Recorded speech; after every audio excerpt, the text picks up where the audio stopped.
Good evening and welcome to Wisdom Wednesday. So sorry I'm late, guys. It was a weird, wonky day that I forgot was a Wednesday. So we're here very, very late. I normally come on at 9 p.m. Eastern Standard. I am very, very much aware that it is 9:30 and I'm not going to hold you for long.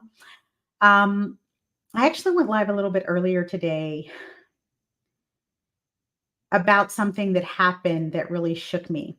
And I talked about it really briefly, probably a couple of minutes or no more. And it was about something that I read, something that a news article that I read that talked about a young Denver police recruit who was actually beaten and injured so badly at the police academy that he left the academy. He lost the use of his legs. He has permanent injuries. And how it affected me, how it made me feel. And so tonight, I wanted to come on really, really briefly tonight to talk about what it can mean to hold ground, what it can mean to hold space for yourself, and how to hold your position when it feels like you're being attacked on all sides.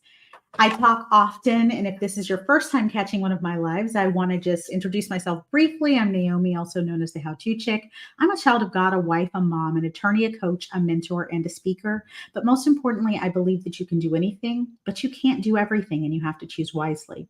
I come on Wednesday nights to talk a little bit about life, a little bit about relationships, but most importantly, I talk about the relationship that we have with ourselves and with God. And that necessarily reflects in the way that we have and do relationships with others. Tonight, I'm actually coming on the topic Yibambe. If you've ever watched the Marvel movie Black Panther, then you've heard the term. It's not a term that exists in the English language or really any language because we know Wakanda is not a real place. But Yibambe, as it was used in the movie, and it was actually used in an Avengers movie from my last recollection, actually means to hold the ground, to not cede the ground. It doesn't mean that you're winning. It doesn't mean to advance to victory. It doesn't mean attack. It means hold your ground. And for a lot of us, this last few weeks, months, even years has seemed like spaces and places where a lot has been lost, a lot is missing, and we may feel a lot overwhelmed. Whether it's physically, mentally, spiritually, or emotionally, we may find ourselves in need of grounding, in need of taking stock of where we are and how we got here. And sometimes what that requires is not just an acknowledgement of where we are, but a purpose to at least stay where we are and not allow ourselves to cede further ground. Um, Today, when I read that news article, I felt this overwhelming sense of rage and impotent frustration, anger, all of it. I felt the article, and I talked about this morning. This whole thing is not about that. The article did not have a picture of the victim, but I knew before I clicked the link exactly what he would look like. I got to the bottom of the article, and it was exactly what I expected. And I think being a minority in America is just that. As James Baldwin said, if you are not angry, you're not paying attention. Or to be a Black person in America is to be constantly in a state of rage. And I don't think that that has to be true. But I think that for a lot of us, we have lost ground over the last 5, 8 years in our emotions. We have lost ground in our sense of identity, and we have lost ground in what we believe about ourselves and others. And I think that Yibambe, that moment today, for me, required me to step back and remember why 9 years ago I stepped away from allowing myself to ingest news media first thing in the morning. I do not believe in it. I believe in grounding myself in who I am and the identity that I have. And if you guys don't know it, I'm unapologetically a God girl. That is what I do. That is who I am. And I spend my time grounding myself in what I know to be true and not allowing my spirit to be filled with things that are intended to disorient me, to anger me, and to give me anxiety and fear. For many of us, that's a lot of the place that we're existing in. And so when I was thinking about the term Yibambe further, it talks about holding your ground. And there's a technique for those of you who are familiar with the practice of psychology, you know about EMDR. It's a physical practice that gives you techniques that you can choose to use to ground yourself when you're feeling adrift emotionally, when you're feeling adrift mentally, when you're dissociating heavily and you're not able to focus. And because a lot of us are living in that space, tonight's topic is Yibambe. It's really important in this season that we not cede ground that we have gained in our understanding of ourselves and our identity and in our belief systems just because nothing is as it looks like it says it is. I don't want to articulate that much further. Just know up looks like down and left looks like right, and everything is confusing. And it seems like the things that we thought we believed, we can no longer believe for many people. Now, there are people who are distracted and who are not intently watching and who may not be dealing with these emotions. I don't think those people are in our age range or live in this country, but we're talking about holding ground. And what Yibambe means for me, what it meant for me today was a focus in on who I am, what I believe, and what I allow.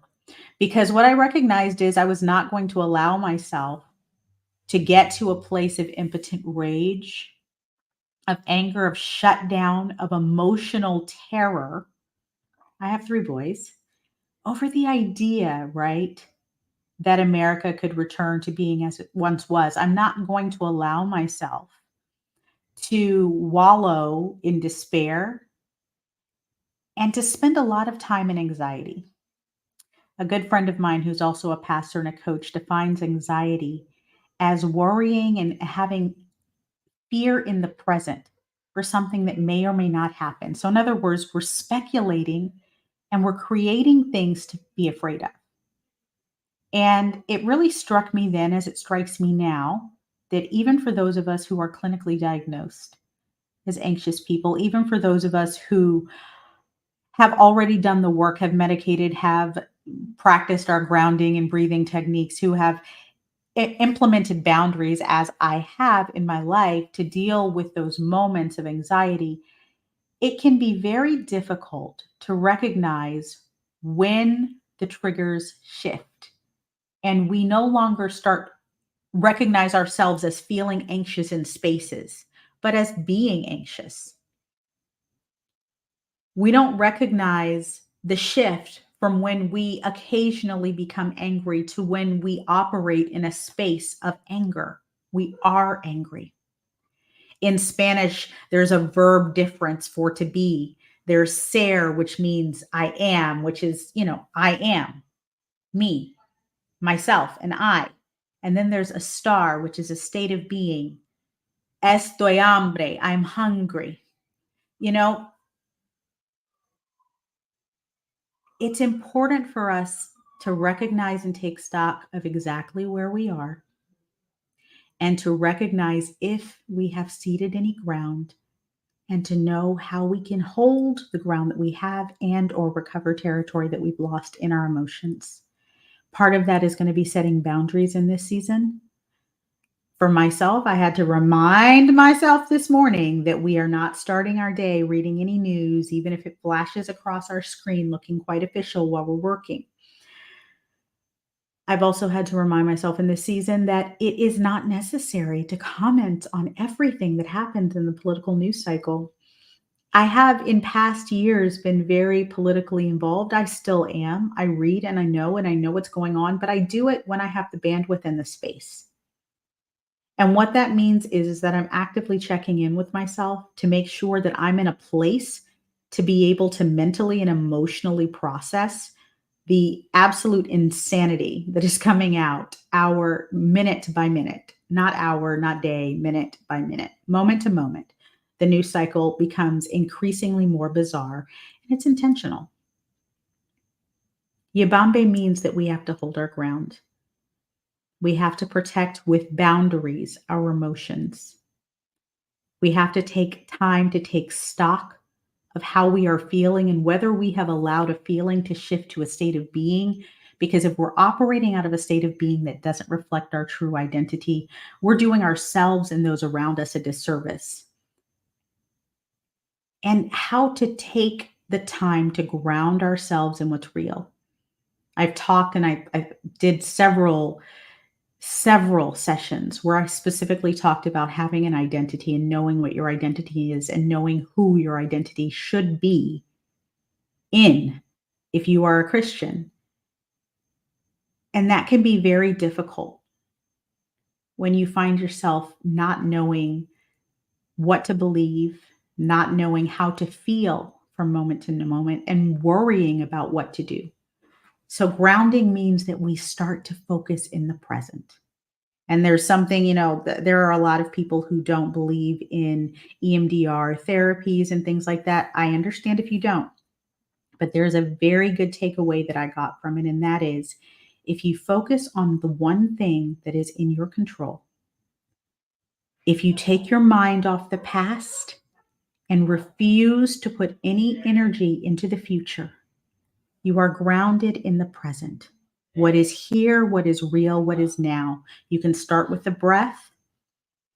For many people, they work through to doing tapping exercises. I think I've done that online before. And for others, it's important to be able to do more physical work that allows them to feel each set of muscles in their body. But at the end of the day, whatever it is that you choose to do, it's important to take the time to make sure that your feelings, that your emotions, and that the things that you are preparing for and planning for are focused on what is real and what is present, and not what is speculative and what you have no control over. We have such a limited amount of time on this planet, and I know that it seems like everything is crazy and bad. But if we allow ourselves to focus on the present, it will help our mental health in ways that are profound. Yibambe today simply means don't give up the ground that you've made. If you're on a healing journey, if you are on a journey to start your business, to move into your next best life or best act, if you are making plans for things, I'm not telling you that you should not do that. I'm telling you quite the opposite, which is focus on what is now and what is in your control. And that is your identity. That is your emotions. That is who you are and what you are supposed to be doing in this season. You guys know I always talk about Ephesians 2:10, that God has created good works for each one of us to do. And we really can't do that if we're spending all of our time worrying about what's going to happen in 3 months or 5 months or a year. What am I supposed to be doing today? It's okay to know, even good to be informed. It's the better part of wisdom to have a good understanding and a solid plan. But once you develop it, you can't spend all of your days ruminating on it. And you can't allow the enemy to steal your joy today over what will or may happen tomorrow. Hold your ground. Spend some time with grounding techniques. Set boundaries around what you're going to consume in this season. And just know that, just as they said in 2020, we're all in this together, but we are in different positions. And it's okay to recognize that. And it's okay to grieve when there is time and space and a need to grieve. But hold your ground. Protect your peace. Yibambe. I hope this has been helpful, guys. This is a word that I needed today, and it gave me a lot of peace. I hope that it gives you some.